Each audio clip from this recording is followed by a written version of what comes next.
bonjour.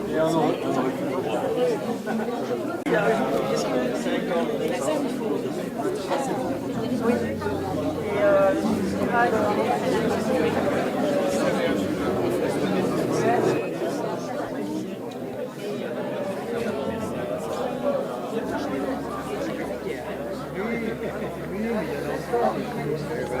C'est moi qui vous dis en fait, il faut pouvoir faire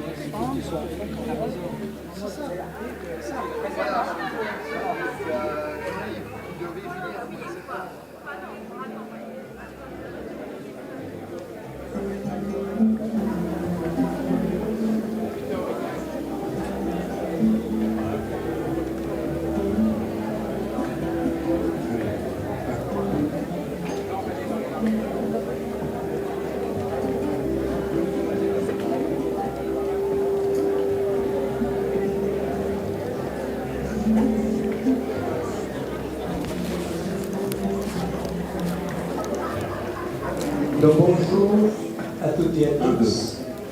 Le groupement d'alerte et de défense de l'environnement du Lot et le collectif des citoyens de Lozère et Montcuq-Bouloc vous souhaite la bienvenue. Nous avons souhaité organiser cette réunion de débat puisque on peut le constater de plus en plus quand on se promène dans nos campagnes qu'il y a des panneaux photovoltaïques, des installations de plus en plus nombreuses. À l'heure actuelle, sur le département du Lot, il a été déclaré à la direction départementale des territoires de services énergie renouvelable 140 projets. Donc, effectivement, et sur la commune de Montcuq, il y a à l'heure actuelle le plus gros projet, celui de Photosol, 66 hectares. Et à côté, sur Montcuq, l'Indouin-Quercy, à Scavan, il y a un projet de Total Énergie de 24 hectares.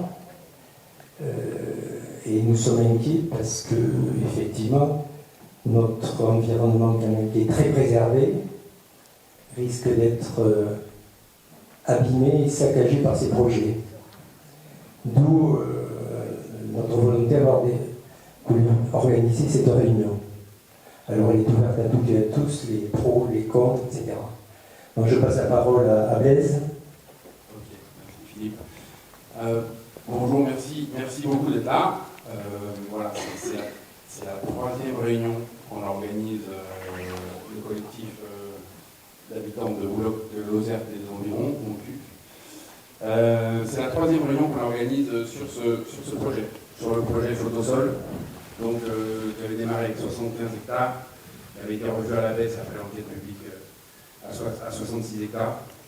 C'est la troisième réunion qu'on organise avec cette franche volonté d'organiser effectivement non seulement des séances d'information et de sensibilisation, mais bien évidemment du débat contradictoire, où nous on compte vraiment sur cette idée de controverse constructive, de manière à ce que ce soyons nous, les habitantes et les habitants du territoire que nous habitons, qui puissions nous réapproprier toutes ces questions-là et ne pas les laisser dans les mains de gens qui viennent de bureaux d'études, de gens qui viennent de grosses boîtes, souvent derrière des petites boîtes avec des noms bucoliques, mais ce sont des grosses boîtes. Ça s'appelle le capitalisme industriel, on est né dedans, Et donc nous, on est vraiment dans une démarche de réappropriation par nous, les habitants, la population, de toutes ces questions vitales. Et on pense que c'est tout à fait légitime que nous puissions décider, nous, et pas d'autres, si nous voulons ou pas, laisser effectivement, comme vient de le dire Philippe, saccager ces territoires. Alors je vous fais un tout petit historique sur cette lutte contre Photosol. Pourquoi Photosol en particulier aujourd'hui, alors qu'il y a des dizaines et des dizaines de start-up, de boîtes qui naissent toute l'année. Parce que Photosol, effectivement, a ce projet d'installation sur Montcuq, sur 66 hectares de terres agricoles, alors qu'il y a Total, effectivement, avec 26 hectares juste à côté. Parce que Photosol a un projet qui date depuis 2018. Et depuis 2018, il a été décidé dans le conseil municipal de Montcuq que ce projet se ferait. Petite parenthèse, les conseils municipaux très lacunaire quelques jours avant. Et donc ils ont décidé, ils ont voté très influencés par les promoteurs, des petits VRP qui se baladent un peu partout dans les campagnes pour essayer d'attraper les clients potentiels et notamment des conseils municipaux. Ils ont donc voté pour ce projet en 2018. On a appris très récemment qu'en fait ce projet datait de 2014. Sauf que la première réunion publique officielle date du 8 avril 2022. Donc je vous laisse voir. 2014-2022 pour une première information publique. Ça veut dire 8 ans sans que la population ne soit informée. Nous avons, nous, été informés en 2020, alors que le projet était déjà lancé depuis quelques années. Et c'est pour ça qu'on a un gros problème avec ce projet-là, parce que, en fait, on avait 2 ans de retard. Et en ayant 2 ans de retard, eh bien, on a eu beaucoup de difficultés à se battre contre un projet qui avait déjà pris ancrage sur le territoire, qui avait déjà trouvé des relais, qui avait déjà trouvé des complicités, qui avait déjà bien arrosé, pour appeler un chat un chat.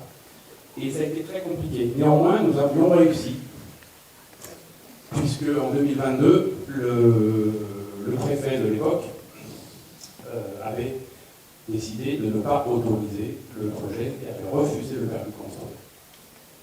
Donc, pour nous, c'était déjà une étape de gagner, en sachant que, parallèlement, nous étions constitués en collectif, nous étions à constituer d'autres collectifs un peu partout sur le territoire, nous étions à constituer des associations qui, elles-mêmes, vigilantes, pour le coup, petit à petit, remportaient des victoires. Ce projet-là nous a posé problème parce que nous étions en retard dès le départ. C'est ça le gros problème. Et donc, en 2022, il y a eu cet arrêté du préfet qui refusait le permis de construire. Et 3 ans plus tard, en février 2025, l'année dernière, les mêmes juges qui ont réautorisé l'autoroute A69, je ne sais pas si vous avez suivi le feuilleton, du tribunal administratif de Toulouse, les mêmes juges qui ont réautorisé le projet d'autoroute qui avait été refusé par les procès avaient été gagnés par les opposants, c'est-à-dire que l'autoroute était supposée être illégale. Les mêmes juges qui ont réautorisé, qui ont réactualisé le projet de l'autoroute A69, ont réautorisé le projet de Photosol 3 ans plus tard, 3 ans, donc en 2025, 3 ans plus tard après le refus du préfet. Donc c'est très compliqué de redémarrer une lutte dans ces circonstances-là. C'est très compliqué.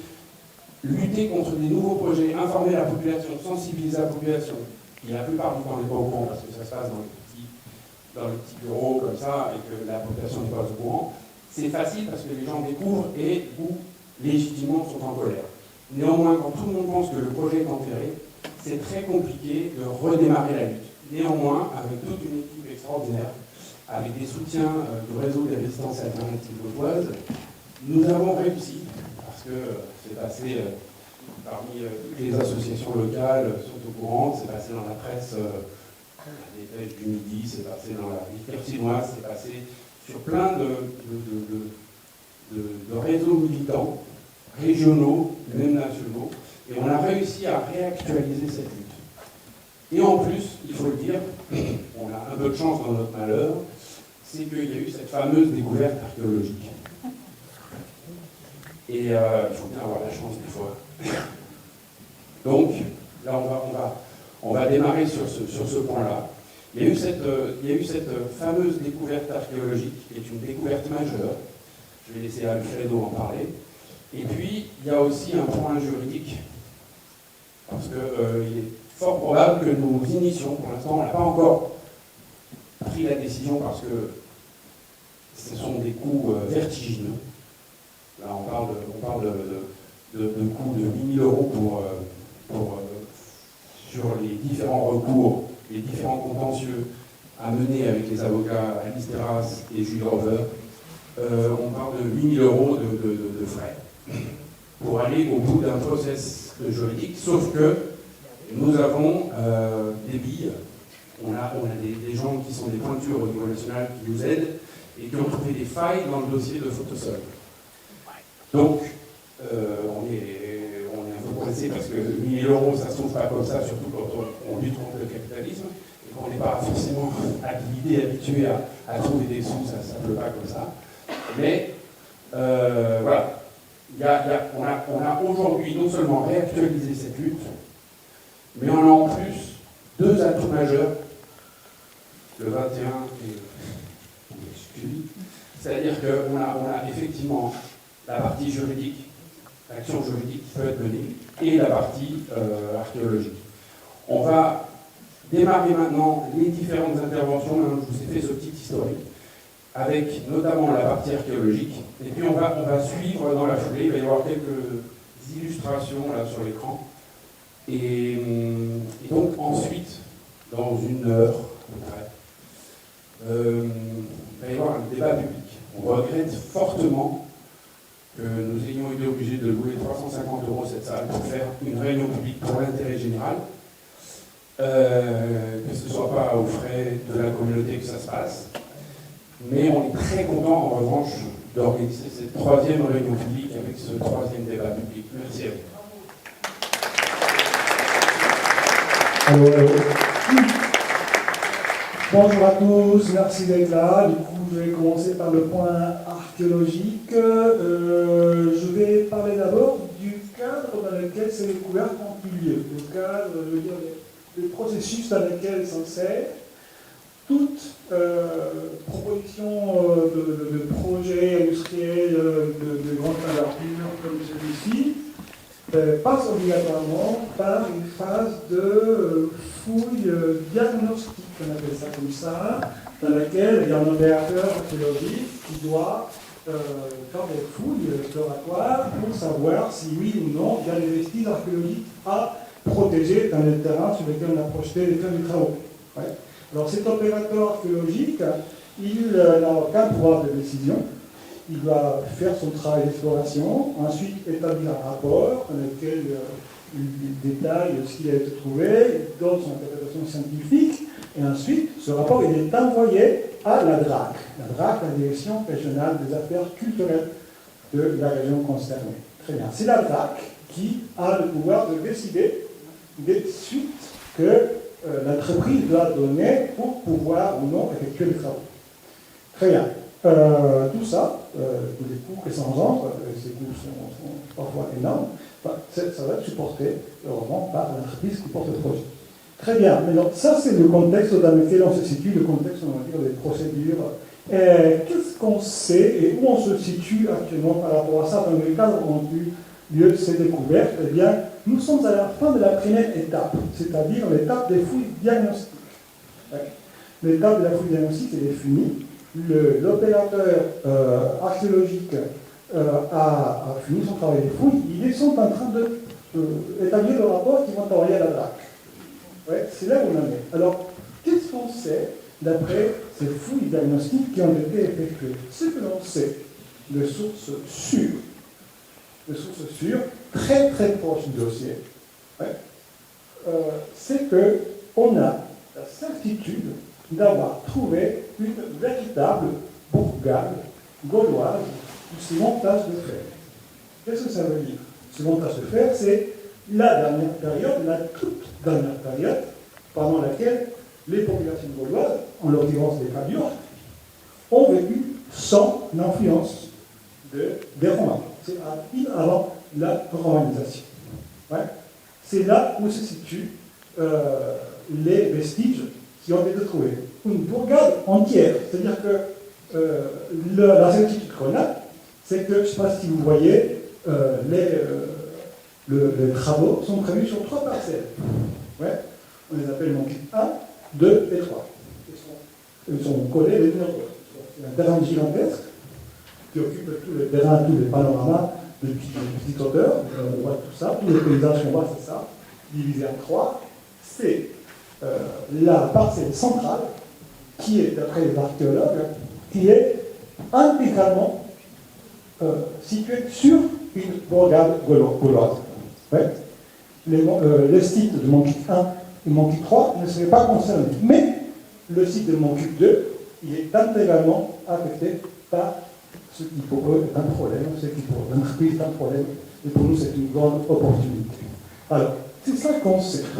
Alors, à partir de cette certitude archéologique, de la certitude d'une grande valeur scientifique, archéologique, qui nous a été transmise, on peut commencer à faire des perspectives, à faire des analyses, à imaginer ce qui peut se passer. Je vous ai dit avant que la cellule archéologique, l'opérateur archéologique, qui a été à la charge de la fouille diagnostique, n'a aucun pouvoir de décision. Oui, eux, ils se limitent à faire un rapport. Le rapport, on sait qu'il n'a pas encore été terminé, qui va être transmis à la DRAC d'Occitanie, peut-être maintenant, peut-être dans 2 mois, dans 3 mois, on n'a aucune certitude, mais ce qu'on sait, c'est que la DRAC doit devoir prendre une décision. Ouais. Va devoir prendre une décision. Quelles sont les décisions qu'il peut prendre? Eh bien, il peut dire circuler dans les avoirs, parce que ça peut arriver, mais c'est une hypothèse que, d'après les sources qu'on a, il est peu probable, parce qu'il y a des découvertes avérées. Ouais. Ils peuvent dire qu'il y a une modification qui va être faite au projet initial, et qu'avec cette modification, les travaux peuvent commencer. C'est une hypothèse possible, pourquoi pas, mais il y a une troisième hypothèse. Celle qui décide qu'il faut faire une fouille préventive. Une fouille préventive, c'est le schéma normal qui arrive après une découverte comme celle-ci. Cette fouille préventive, elle peut être partielle ou intégrale. Intégrale, ça va être peut-être sûrement sur manque 2, pas sur manque 1 et 3. Oui. Fouille intégrale pour préserver des vestiges archéologiques qui ont été trouvés. Très bien. Cette fouille-là, elle a une durée de au moins 1 année par rapport à la surface qu'occupe manque 2. Ouais, ça c'est pas moi qui l'invente, ce sont les sources qui nous le disent. Ouais, c'est au moins 1 année, plus le temps de réaction du rapport. Ouais, le rapport final, etc. Ouais, il faut sauvegarder ce qui est trouvé en termes de mobilier. Ouais, très bien. Plus un coût supplémentaire d'au moins 2 millions d'euros. Voilà. Ouais. Très bien. Alors, une fois que la DRAC aura décidé de faire ça, qu'on appelle la sauvegarde du patrimoine archéologique local, et bien c'est la proposition de décider qu'ils vont faire. Ouais, ils peuvent dire, bon, on a marre de vouloir, on abandonne. Ouais. Ils peuvent dire aussi, ok, il faut faire quoi? Voilà, on aménage, on fait faire des fouilles, mais on continue avec mon but 1 et 3. Alors, cette hypothèse-là, il me semble peu probable. Pourquoi? Parce qu'il me semble qu'il faut faire introduire un nouveau personnage dans l'histoire, qui est le critère de la non-co-visibilité. Ouais, que Pierre connaît bien à tour de forme. C'est concentré. Le critère de la non-co-visibilité, c'est un critère qui est appliqué au projet de ce type d'envergure, qui est une exigence après laquelle un projet doit pouvoir démontrer qu'il n'est pas visible en même temps avec un site patrimonial. Ouais. J'ai parlé de tour de forme parce que là, Total a dû modifier l'ensemble du projet parce qu'il était co-visible avec Saint-Cyclopopie. Ouais. Alors, imaginez du coup que la DRAC d'Occitanie, la direction régionale des affaires culturelles d'Occitanie, approuve, valide le fait que sur Manque 2, on a des vestiges archéologiques d'une grande valeur archéologique. Est-ce qu'on peut imaginer de ce monde qu'on va avoir un site photovoltaïque industriel chez Manque 1 et 3 qui sont littéralement collés à Manque 2? Moi, mais ça me plaît. Ouais. Voilà, ça c'est là où on est en termes de ce qu'on sait, en termes de quelles sont les perspectives qui s'ouvrent. Ouais. Et voilà, si... Juste pour rajouter, parce que c'est ma partie aussi, l'archéologie. Du coup, nous avons fait passer beaucoup d'informations et de communiqués concernant cette découverte archéologique majeure. De sources sûres, effectivement, très proche du dossier, on doit protéger nos sources, mais de sources sûres, donc il s'agit d'une découverte archéologique majeure. Nous, en tant que collectif et tout un consortium d'associations locales, nous poussons à ce que cette information majeure ne passe pas sous le tapis, parce que les petits copains au ministère ou les petits copains à la préfecture, et on veut absolument nous mettre en avant cette information cruciale, de manière à ce que ce projet-là, ce site soit sacralisé. Voilà. Il faut que ce site soit sacralisé parce que c'est patrimonial, c'est historique, c'est archéologique. Voilà. Donc nous, pendant plusieurs mois, on va continuer de faire ce qu'on a fait là, c'est-à-dire qu'on va continuer d'informer au travers de différents outils médiatiques ou autres, d'informer la population sur la suite du dossier, sachant, je vous le dis, vous l'avez en primeur aujourd'hui, sachant qu'on va bientôt avoir le cahier des charges écrit par le... On ne peut pas vous dire comment on va l'avoir, mais on va l'avoir. On va bientôt avoir le cahier des charges écrit par l'ingénieur archéologue du CTRA. Voilà, le CTRA, donc Commission territoriale de recherche archéologique. Donc, et le CTRA n'est pas, comment je pourrais dire, c'est un organisme scientifique qui, pour le coup, est sérieux. C'est pas à ce niveau-là qu'il peut y avoir de la pression au niveau du ministère et tout ça. C'est plus en aval, du coup, et qu'il peut y avoir une pression. On pourrait rentrer dans le détail, il y a d'autres points à voir maintenant, mais en tout cas, on va bientôt avoir effectivement cette information-là, qui sera une information que nous allons rendre publique, découverte, connue, reconnue, majeure, identifiée comme telle, de manière à ce que ce ne soit pas passé sous le tapis. Voilà, ça c'est ce qui va se passer dans les mois à venir. Bonjour, Lisanne. À la CDPNAF, la Commission départementale de préservation des espaces naturels, agricoles et forestiers, qui examine tous ces dossiers, et je fais également partie de la coordination nationale photorévoltée qui regroupe plus de 400 collectifs signataire de la tribune au niveau national et qui fait un gros travail pour aider tous les collectifs, avec notamment la constitution d'un pôle juridique et d'un pôle de naturalistes pour accompagner les démarches juridiques. Donc à ce titre-là, j'ai été chargé un peu de coordonner la partie juridique sur ce dossier, que je connais depuis longtemps, puisque je l'avais déjà vu en CDPNAF en 2022, mais j'en reparlerai après, tout à l'heure. Donc en fait, il y a deux volets sur lesquels on peut agir au niveau juridique. Le premier volet, c'est le volet permis de construire, qui relève du code de l'urbanisme. Bon, il se trouve qu'il n'y a pas eu d'action qui a été menée jusqu'à son terme par rapport au nouveau permis signé par la préfète, arrêté par la préfète. Et donc il y a un deuxième volet d'action, c'est ce côté environnemental. Donc là, on relève du code de l'environnement. On doit, dans ce type de projet, respecter la démarche qu'on appelle ERC pour éviter, c'est-à-dire éviter d'implanter des projets de ce type sur des sites à enjeux naturels majeurs. Si on ne peut pas éviter, on doit essayer de réduire les impacts. Et si on ne peut pas, on doit faire de la compensation, ce qui est une vaste foutaise, c'est comme les crédits carbone, etc. C'est ni plus ni moins un droit d'écrire si on paye.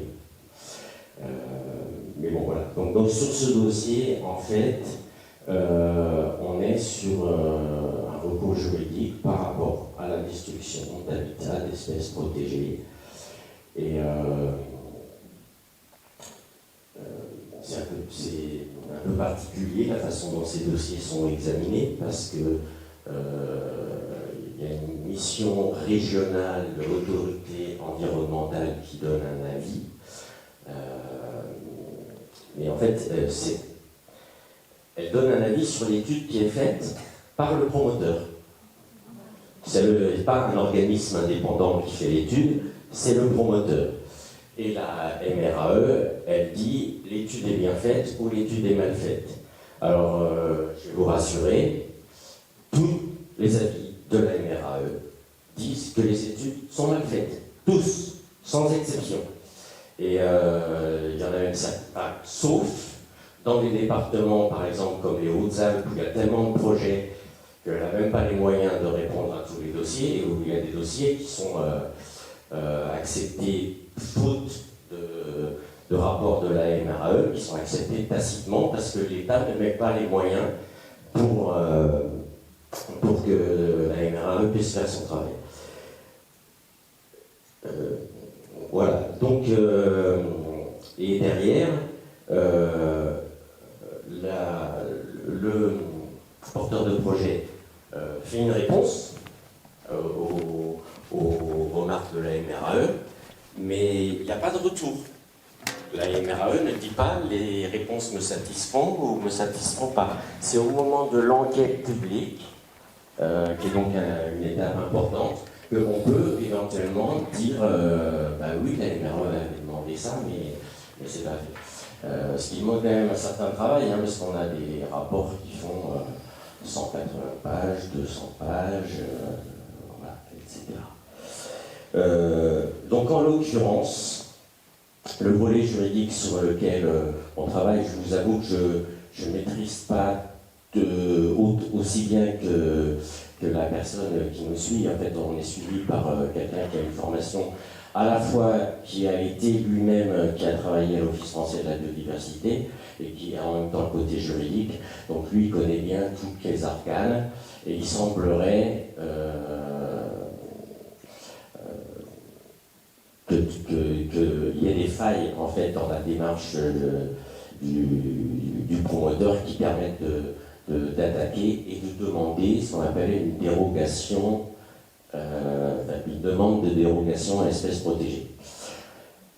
Voilà, je ne sais pas si pour en dire plus. Tu peux parler de Pierrot Pantel. Pour le moment, voilà, donc la personne qui nous aide, c'est Pierrot Pantel, qui a aidé le collectif Elzéar dans la montagne de Lure. La montagne de Lure, c'est la montagne de Giono, dans les Alpes de Haute-Provence, la montagne bleue de Giono, et où en fait la première centrale qui a été construite, la deuxième, à Cluis, il y a le livre Marchand de soleil là, que je vous invite tous à lire.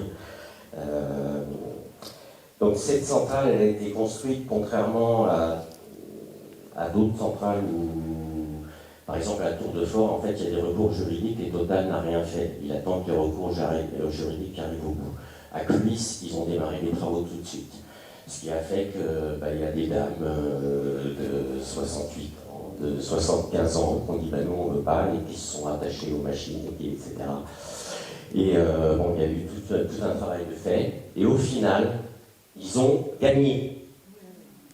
Ils ont gagné parce qu'il y a destruction d'espèces protégées et parce que le tribunal administratif de Toulouse a considéré que le promoteur n'avait pas suffisamment recherché de sites alternatifs et donc la centrale doit être démontée. Sur Pierrot Pantel, Pierrot Pantel non seulement est ingénieur écologue, c'est lui dont je parlais tout à l'heure, qui est renommé au niveau national pour se battre contre ce genre de projet, des stades de foot, des centres commerciaux, des projets photovoltaïques et autres, des trucs super écolos. Et en fait, il est aussi juriste. Et donc c'est le couplage de ces deux compétences dans lesquelles il excelle qui fait qu'aujourd'hui, c'est quelqu'un qui est très recherché. Il a effectivement travaillé sur l'étude d'impact écologique, le IE, encore un acronyme. C'est là où il a trouvé les failles, comme disait Pierre. On a reçu son rapport cette semaine. Voilà. On n'a pas encore étudié parce qu'on est en train de préparer cette journée. Mais on a le rapport de Pierre. Ça nous a coûté 2000 € entre parenthèses. Mais voilà.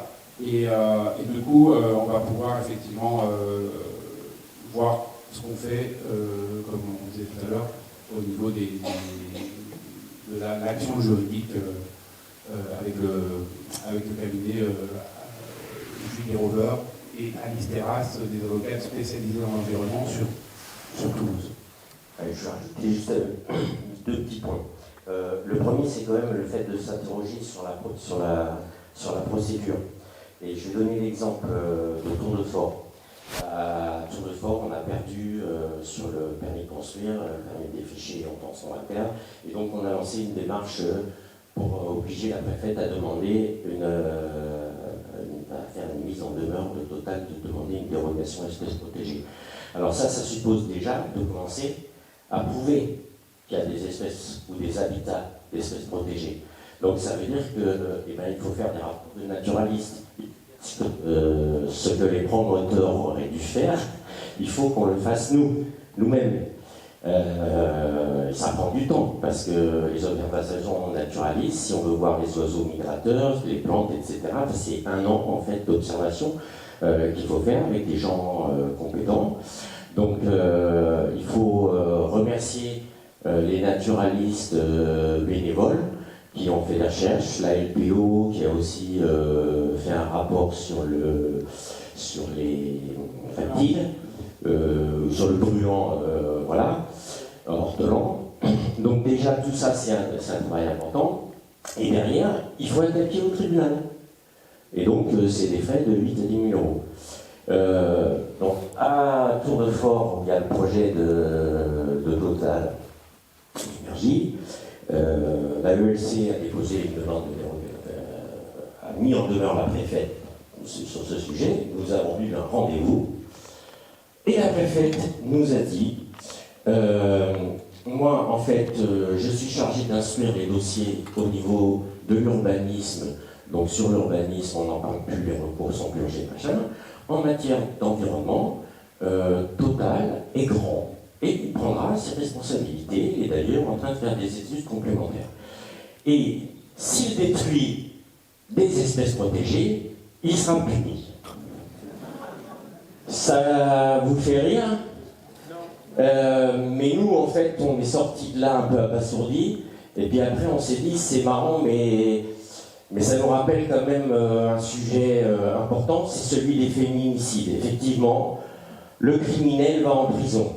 Mais la femme est morte. Et nous, on n'a pas envie que les arrocelés, que le brûlant ortolan, tous nos paysages périssent pour simplement des histoires de profit, parce que la transition écologique n'est qu'un prétexte à tout ça. Merci.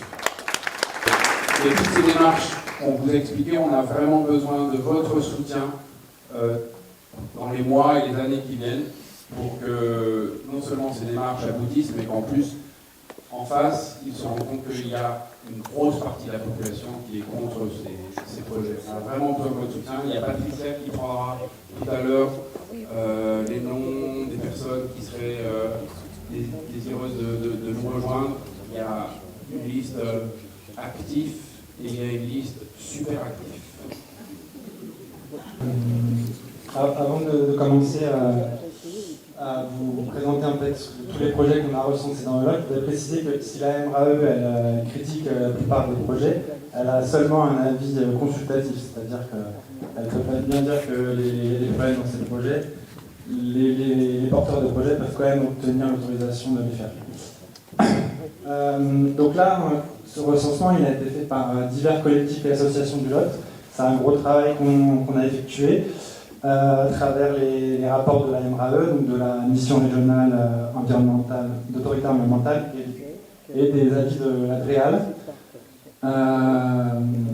Donc on a étudié chaque projet. C'est pas une liste qui est exhaustive, il y a sûrement des projets qu'on n'a pas trouvés, qu'on n'a pas eu d'infos, qui sont encore pas encore assez précis pour qu'il y ait des documents. Voilà. L'idée qu'on a voulu organiser cette réunion aussi, c'était qu'on voulait informer la population de ce qui se passait. Pour qu'après, vous puissiez vous emparer de la question et en faire quelque chose. Donc là, vous avez une photo satellite d'une centrale photosol qui est située donc à Saldiac. Donc il y a eu 11 hectares de forêt qui a été rasée pour installer cette centrale. Sur la question de la visibilité, la plupart des projets actuellement, la plupart des centrales qui existent actuellement, elles sont relativement bien cachées. C'est-à-dire qu'il y a quand même déjà pas mal de projets dans le Lot et on les voit quasiment pas. Celle-ci, elle est pourtant pas très loin du bourg, mais elle est vraiment pas visible. Il faut quand même elle est sur une colline en haut et on la voit pas. Donc je vais déjà vous présenter les projets, les centrales qui existent déjà sur le Lot et les sites. On a pris donc, la superficie, les sites, savoir si c'était sur des sites qui sont déjà artificialisés ou si c'est sur des sites qui sont naturels, agricoles ou forestiers. Et on a pris d'autres informations, mais c'est à peu près ça que moi je fais une synthèse des synthèses qu'on a faites. Et voilà. Donc là, il y a 7 centrales qui sont déjà en service sur des sites artificialisés. Donc à part sur le Gramin, c'est plutôt des projets assez petits. Donc voilà. J'ai pas plus de précision, mais souvent quand c'est artificialisé, c'est des anciennes carrières, c'est des délaissés d'autoroutes ou de routes. C'est assez ambigu cette caractéristique, cette catégorie, c'est-à-dire que des fois ils vont présenter ce projet sur un site artificialisé, alors qu'il n'y a qu'une petite partie du projet en fait, qui est artificialisée, et le reste est plutôt une friche où il y a déjà une biodiversité importante. Et donc il y a déjà 14 centrales sur des sites naturels, agricoles ou forestiers. Donc là on a des projets, des centrales de plusieurs tailles, qui sont assez bien répartis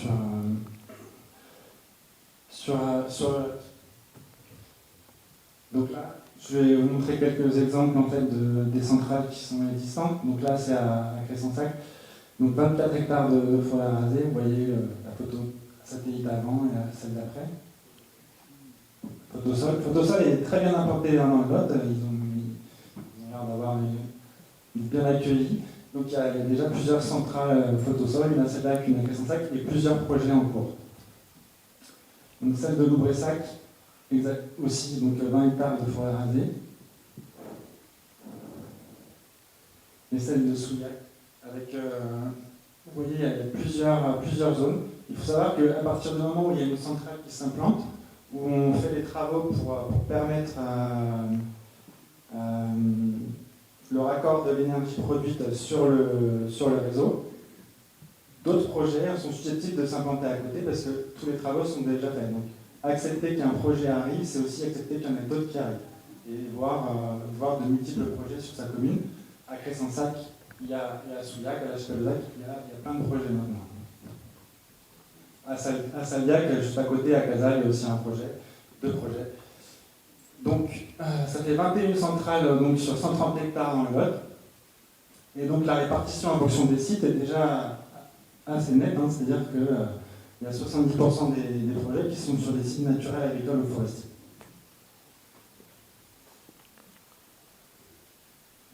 Ensuite, il y a 3 projets de centrales photovoltaïques sur des sites artificialisés. Donc là, c'est des projets qui sont prêts à sortir de terre. Ils ont obtenu toutes les autorisations et il n'y a plus qu'à. Donc là encore, c'est plutôt des petits projets. Et donc il y a 18 projets qui ont obtenu les autorisations. Voilà. Dont celui donc, de Montcuq, sur 66 hectares. Et Tour de Fort aussi. La Chapelle-aux-Lac, donc je vous avais montré là qu'il y avait déjà un projet, donc il y a un autre de 27 hectares. Vous voyez, il y a 3 projets à la Chapelle-aux-Lac, à côté de Souillac. Et à Cressensac aussi, il y en a pas mal. Donc le projet par exemple de Total Énergie à Tour de Fort, il s'implante, vous voyez, là, sur la forêt et des pâtures. Oui, je voulais aussi préciser qu'il y a énormément de porteurs de projets qui sont aussi des groupes pétroliers ou alors des entreprises du BTP comme Vinci ou Eiffage, voilà. Et donc, c'est voilà. Je vous donne l'information. Voilà, ENI, donc c'est leur filiale Plénitude. Donc il y a plusieurs sites, 22 hectares de forêt et de prairies. Et donc celui de Photosol qui appartient donc au groupe pétrolier Ruby. Et donc ça c'est 66 hectares de pâture, de prairies, de culture et de bosquets, quelques bosquets. Donc là c'est le rapport de la MRAE. Et donc il précise évidemment que la zone d'étude concerne principalement un milieu dominé par des parcelles agricoles cultivées intensivement, par des pâturages, ovins, quelques prairies, des pelouses buissonnantes. Et donc il précise bien que c'est une surface cumulée de 66 hectares environ qui constitue une emprise très conséquente et très largement supérieure aux projets existants et en développement dans le département. Donc là, pour le moment, c'est de loin le projet le plus important et exclusivement sur des sites non artificiels dans le Lot. Donc c'est un projet vraiment emblématique du Lot et c'est pour ça aussi qu'on doit montrer clairement notre opposition. Donc en tout, là, il y a 21 projets qui sont prêts à sortir de terre si on ne fait rien. Et donc 86% des projets sont du site naturel forestier ou agricole.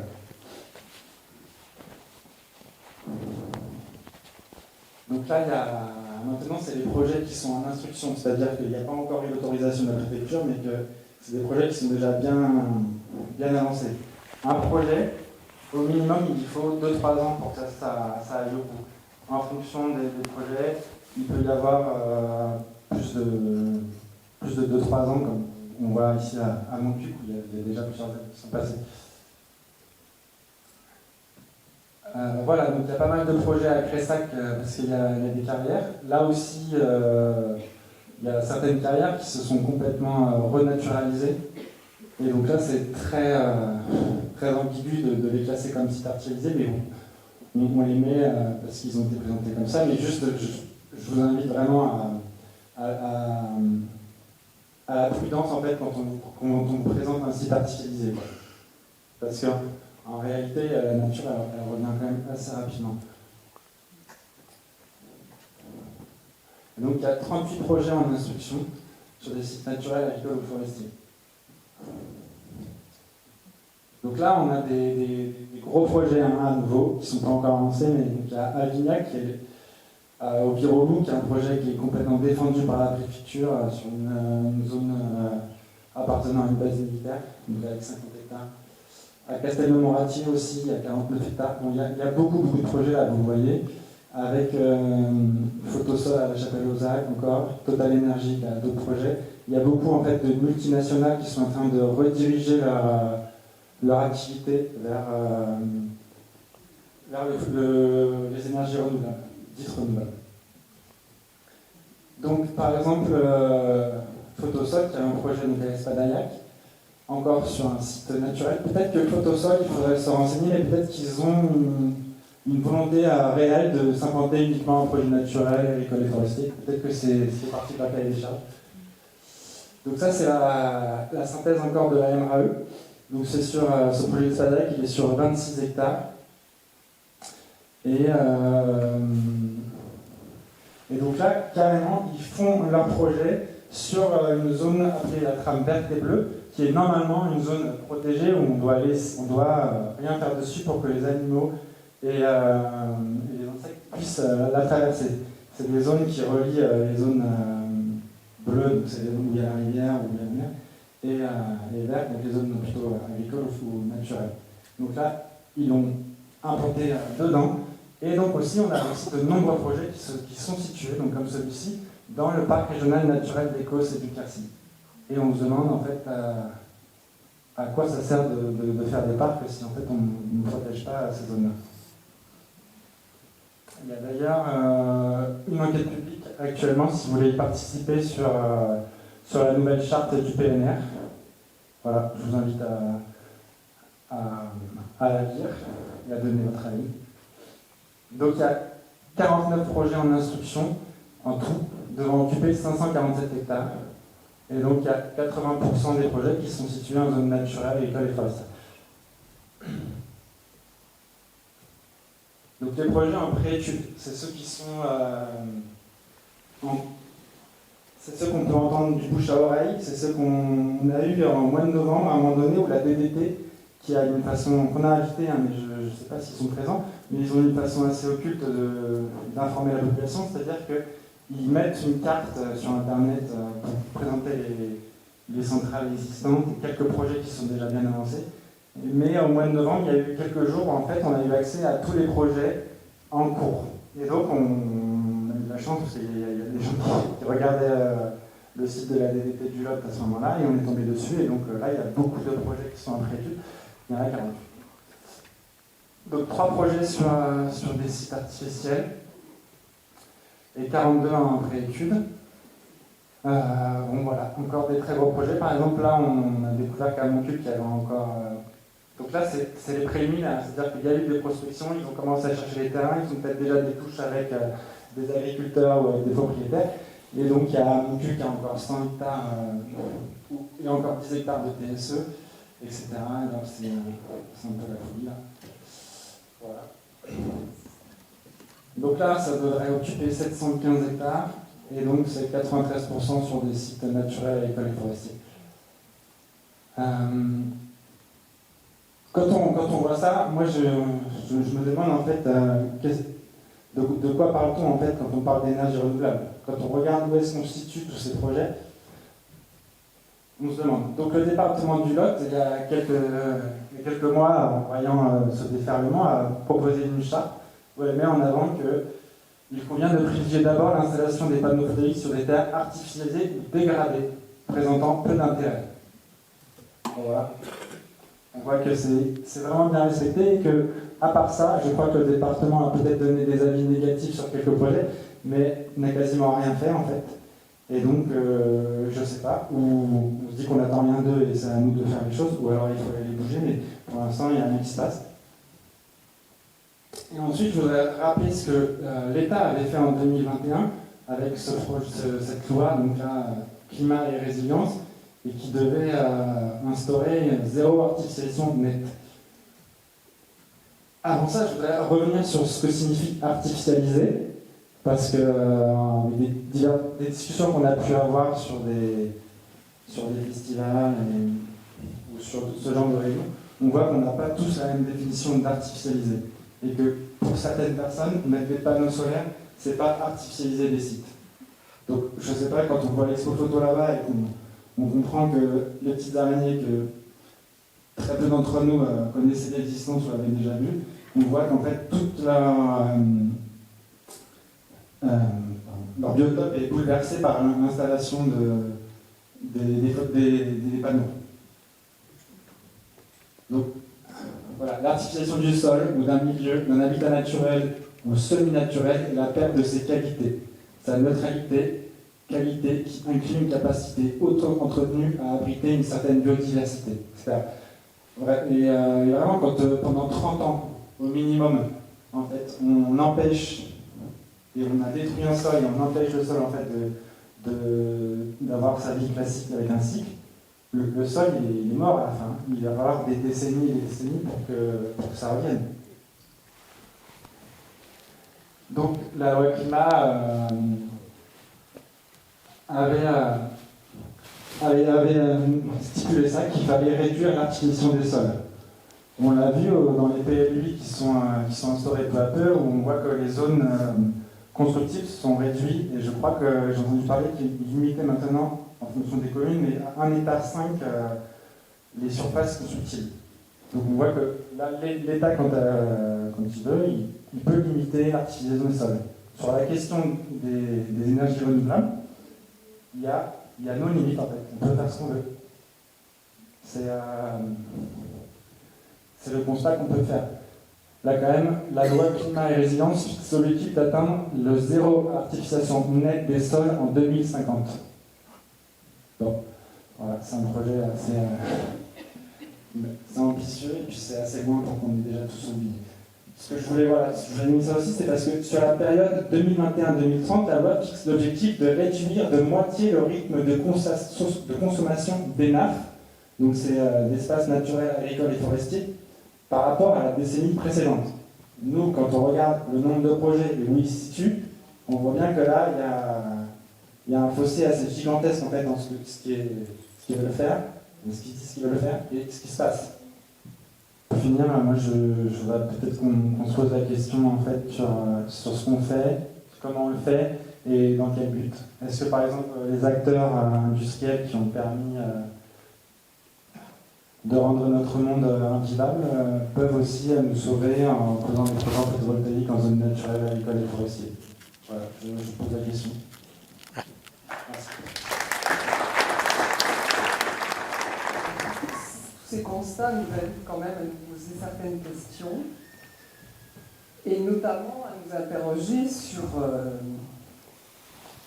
pourquoi produire de l'électricité et toujours plus d'électricité. Donc déjà, on peut se poser la question aussi de savoir, aujourd'hui, est-ce que la France produit assez d'électricité? En réalité, la consommation d'électricité en France, elle a fortement baissé depuis 2018, alors que les capacités de production, elles n'ont cessé d'augmenter. Or, cette consommation des nouveaux usages, elle n'a pas du tout compensé les économies générées par l'efficacité énergétique et la sobriété. Parce qu'en fait, nous, on est devenus des bons élèves et on consomme moins. C'est ainsi que la programmation pluriannuelle de l'énergie a annoncé, dans son rapport le 9 décembre 2025, une réduction massive de ses prévisions de consommation. Elle a revu considérablement à la baisse ses objectifs pour 2035, et notamment des objectifs qui étaient fixés à 650 TWh ont été réduits à 55 TWh. Le pays affiche une surproduction structurelle de 20% d'électricité au-delà des besoins. Ce qui explique aussi que le prix de l'électricité a décroché en entraînant de plus en plus de prix négatifs qui devraient imposer l'arrêt d'investissement de la production électrique. Elles produisent donc trop et elles font chuter les prix sur les marchés de gros pendant ces périodes de surproduction. Et c'est là que les prix deviennent négatifs. Parce que ces prix négatifs engendrent des coûts, et notamment un coût budgétaire important pour l'État. Parce que, pour éviter les prix négatifs, la Commission de régulation de l'énergie, la CRE, elle met en place des primes pour les producteurs, des primes qui les encouragent à ne pas produire, en fait, et qui les indemnisent à ne pas produire. Ce qui explique que le coût de l'électricité a été multiplié par 3 en 15 ans. Et tout cela, bien entendu aussi, nous coûte très cher parce que ça s'accompagne d'aides publiques, de subventions pour soutenir les ENR.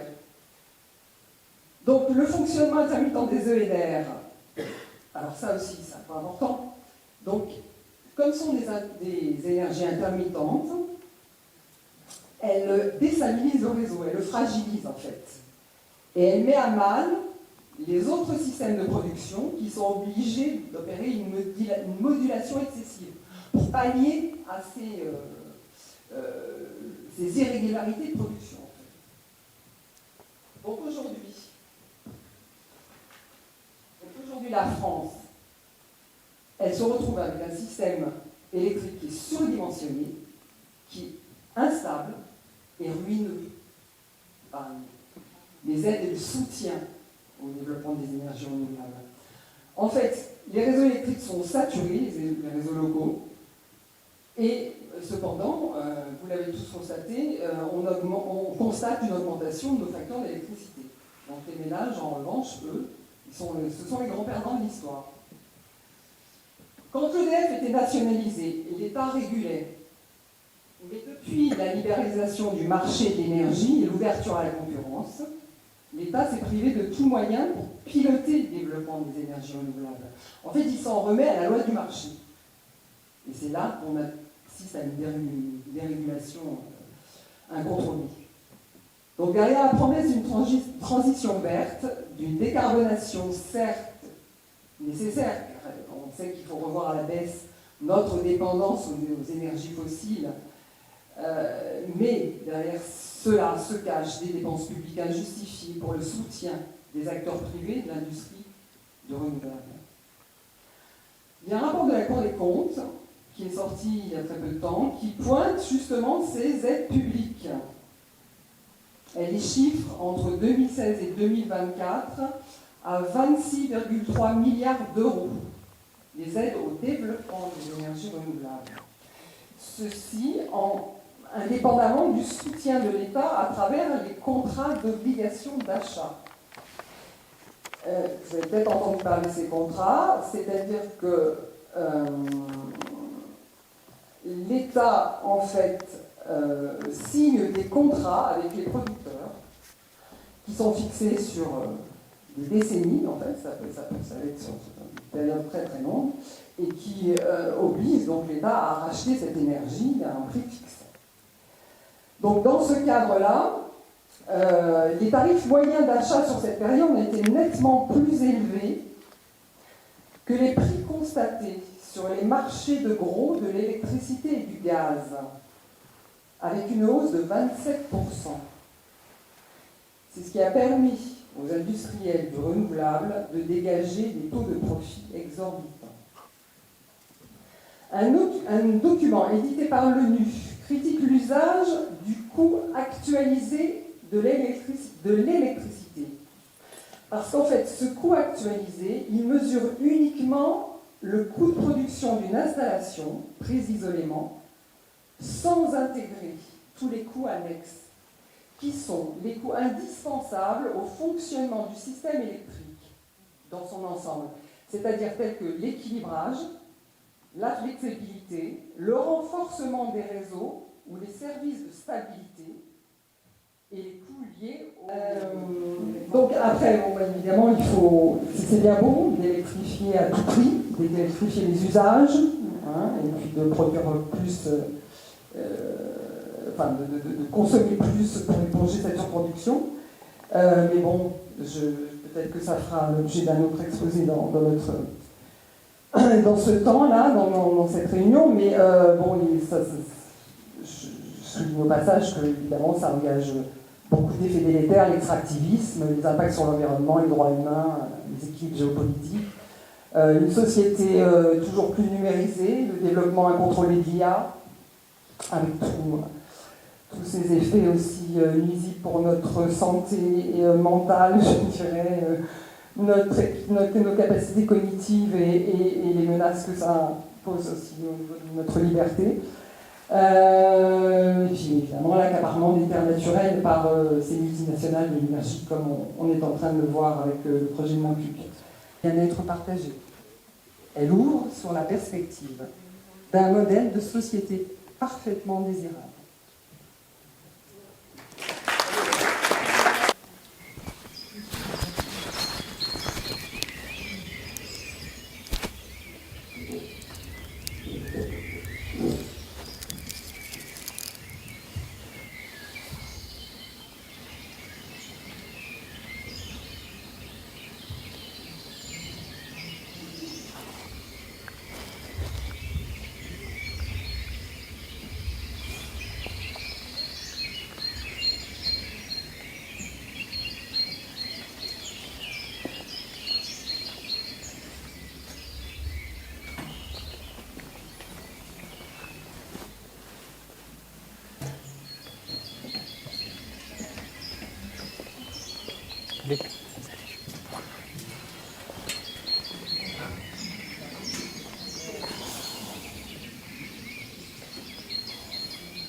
Désolé pour la longueur, la critique est entendable. Voilà. Si on avait des assemblées villageoises, des assemblées citoyennes où on pouvait se réunir régulièrement toute l'année, peut-être qu'on serait moins long sur une réunion. Là, en l'occurrence, ça fait des mois qu'on prépare ça. Désolé si ça ne convient pas complètement, c'est entendable. On fait ce qu'on peut. Et après, le débat aura lieu. Voilà. Et il sera ouvert à la contradiction. Eh ben, bonsoir Caroline, je suis pas du Lot, je suis de Tarn-et-Garonne. Nous aussi, on a nos petits assassinats. Je vais vous expliquer, donc là on a vu les chantiers colossaux que ça représente en fait une installation de centrale électrique, photovoltaïque ou non. Et du point de vue de la fabrication, on va voir aussi c'est le même gigantisme, si ce n'est pire, extraction minière. Et pour cette réunion publique qui a eu lieu à Saint-Antonin-Noble-Val, dans le Tarn-et-Garonne, contre l'installation d'une centrale photovoltaïque de 4 hectares, on avait préparé notre collectif avait préparé une petite recette sur la fabrication du silicium, voir un peu de près comment ça se passe aussi de ce côté-là. Petite recette que je vais vous lire rapidement. Ça ne va pas être si long, et en même temps je remercie tout le travail qui a été fait collectif de préparation parce que c'est un gros boulot, qu'il faut être précis, c'est important de savoir de quoi on parle pour pouvoir débattre. Donc, ça dure 4 minutes. Recette pour produire 1 tonne de silicium pour panneaux photovoltaïques qui a été lue donc à la réunion publique du 17 décembre 2025 à Servanac. Tout d'abord, prenez une grande crise climatique. Ajoutez des lois type APER, loi d'accélération de la production des énergies renouvelables, et quelques 2000 feuilles de GIEC. Prenez celle du groupe 3, solution parfum innovation. Pour réussir le silicium, il ne faut pas être avare. Le procédé est excessivement propice au gaspillage de matières premières et gros consommateur d'énergie, de produits toxiques, d'eau. Pour 1 tonne de silicium, prévoyez 223 MW d'électricité, 280 tonnes d'acide d'ammoniac, de chlore, d'acétone, etc., etc. Et pour l'eau, pas d'inquiétude, la fourniture d'eau aux usines microélectroniques y est par contrat prioritaire sur les usages, quelle que soit la température extérieure. Par exemple, ST Microelectronics engloutit 156 000 tonnes d'eau par jour pour les puces des portables et se fait approvisionner par camion dans les périodes de sécheresse. dernier avertissement, soyez prudents, portez masques et gants. Pour une tonne de silice de qualité propice à la transformation électronique, silice de quartz donc, commencez par extraire 250 tonnes de matière première, la silice. Prévoir de la dynamite, des foreuses, des pelleteuses, sans oublier les camions et encore les camions et les réseaux routiers qui vont avec. Pour transformer la silice en silicium métal, prévoyez beaucoup d'électricité de bois, d'eau, de Ouïghours, main-d'œuvre gratuite, ce qui n'est pas négligeable. En 2024, la Chine produit 90% de la production de toutes les étapes de la fabrication du polysilicium. Aujourd'hui, il faut broyer, laver, tamiser. Procéder ensuite à la fusion de la silice et du carbone dans un four à 3000 degrés jusqu'à l'obtention d'une pâte.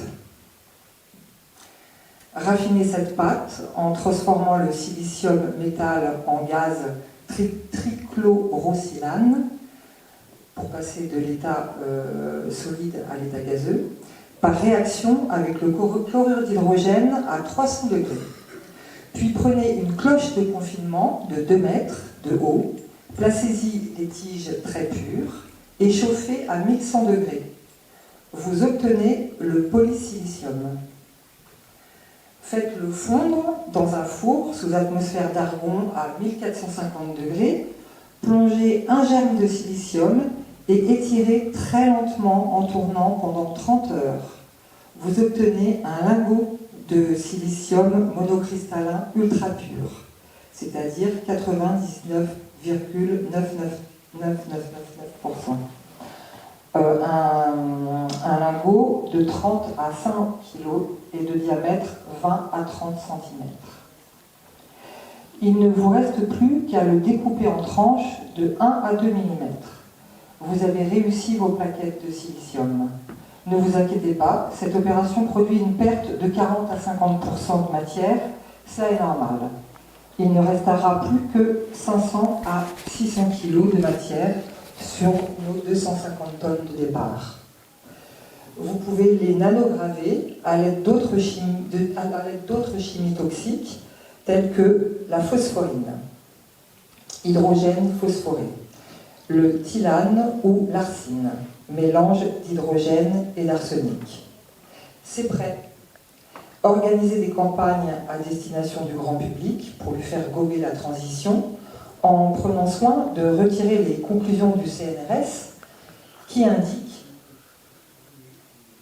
l'industrie électronique est considérée comme une industrie plus propre que ses voisins, mine, chimie, pétrole, mais en réalité, son impact environnemental est bien plus important en regard de la quantité de ressources en eau, énergie et produits toxiques. Faites dresser par vos start-upers dévoués, type, nous c'était les JP2E, ici c'est Photosol ou Total, opérateurs éthiques et engagés, attentifs aux attentes et spécificités des territoires, soucieux d'agir pour un avenir désirable. Donc faites dresser vos panneaux photovoltaïques partout où vous pouvez, sur les territoires, en gare, parking, friches, terrains communaux, terres agricoles, peu importe. JP2E vous le dit, les énergies renouvelables offrent une alternative inépuisable, propre, compétitive. Non, l'énergie verte n'existe pas. Il va falloir apprendre à économiser l'énergie et à définir nos priorités. Réfléchissons ensemble à nos besoins, confrontons-nous à ce qu'implique matériellement la sobriété, déterminons les techniques les plus adaptées à notre situation, et seulement ensuite, nous pourrons faire appel aux intervenants adaptés. Ce qui est sûr, c'est que tant que la décroissance n'arrivera pas à s'imposer comme mot d'ordre urgent et impératif, le monde continuera comme il ne va pas. La seule énergie propre qui soit est celle qu'on n'utilise pas.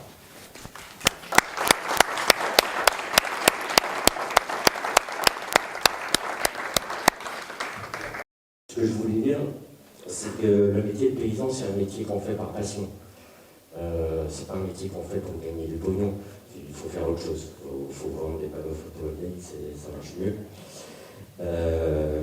On le fait par passion parce qu'il a du sens, parce qu'on produit quelque chose qui sert à nourrir les gens, peut-être même à faire plaisir aussi. Et puis on le fait parce qu'on est dans un milieu naturel, vivant, dans lequel on se sent bien. Et j'ai des doutes que pour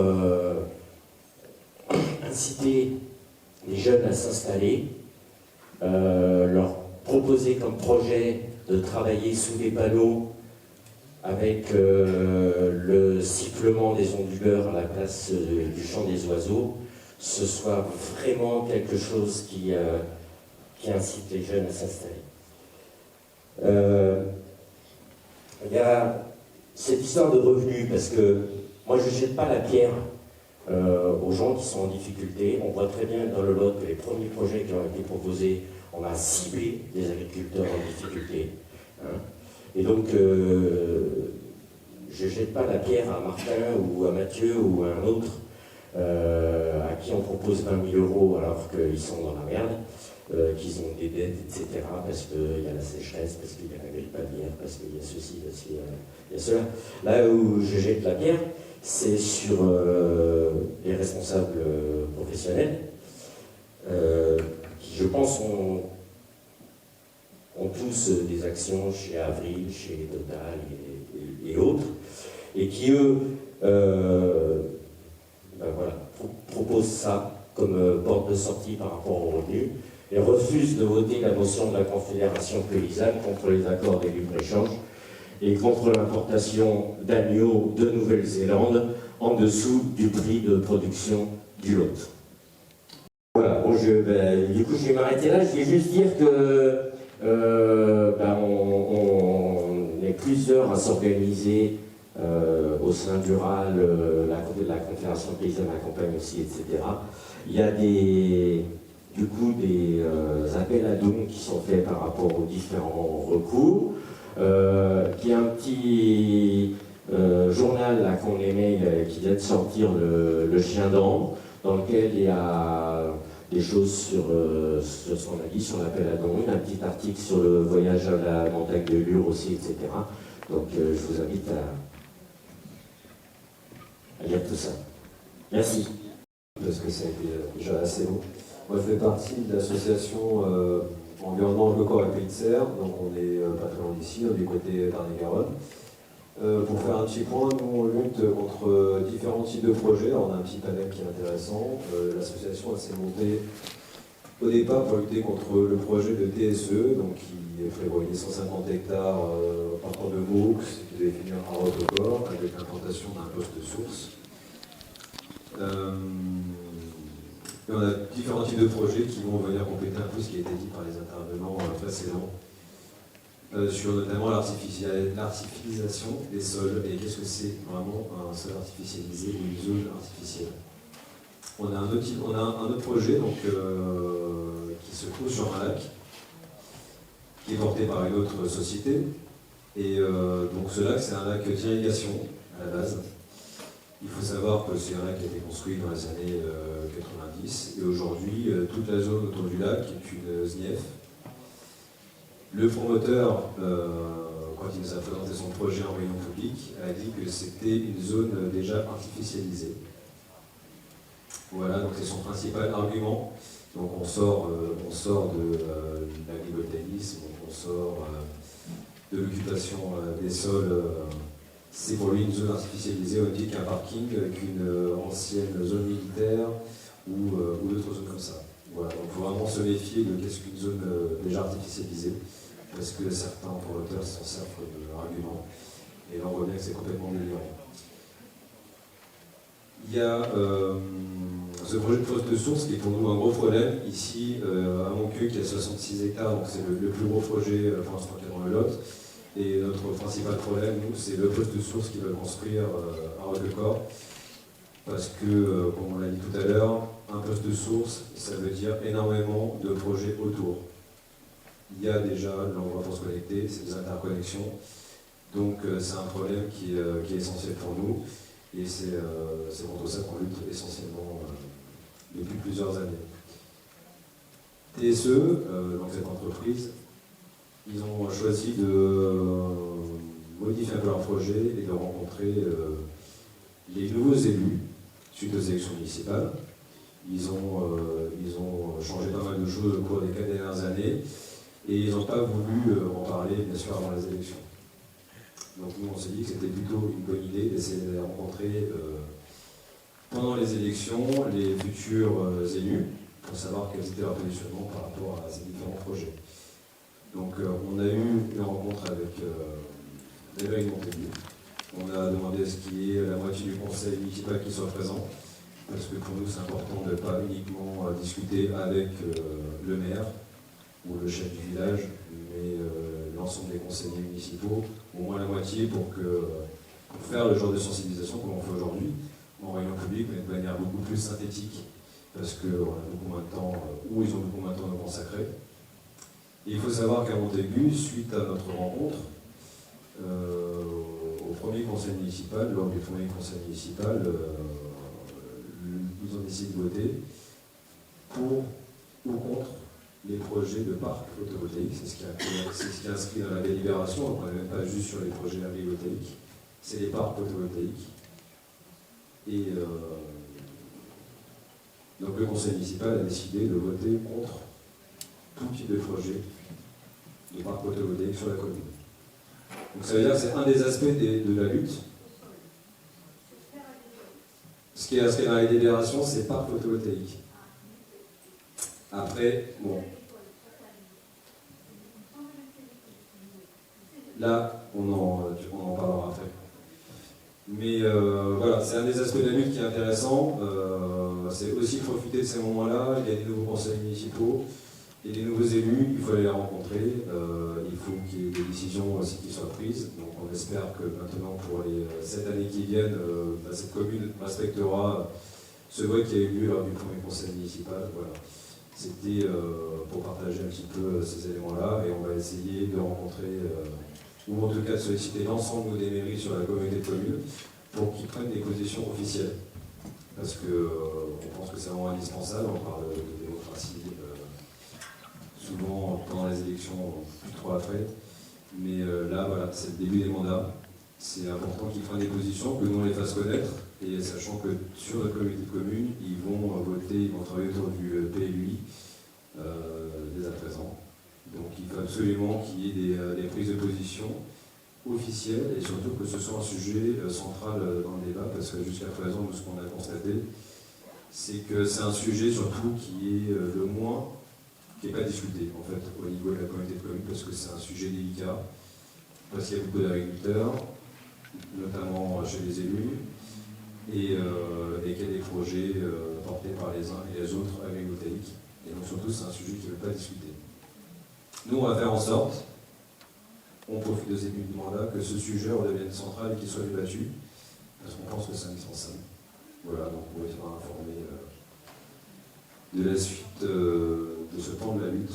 Et un autre petit point, on parlait tout à l'heure du stockage de batteries, mais par exemple à Roquefort, avec le poste de source, on a découvert dernièrement, on en saura plus dans 15 jours, parce que TSE est venu rencontrer les élus, donc on aura des retours, qu'il y a aussi un projet de stockage sur batterie, donc il sera collé au poste de source. Voilà.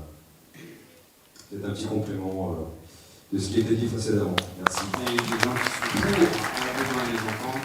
On va faire donc le débat au tour de parole. Soit-il va prendre les tours, vous avez les numéros sur les chaises.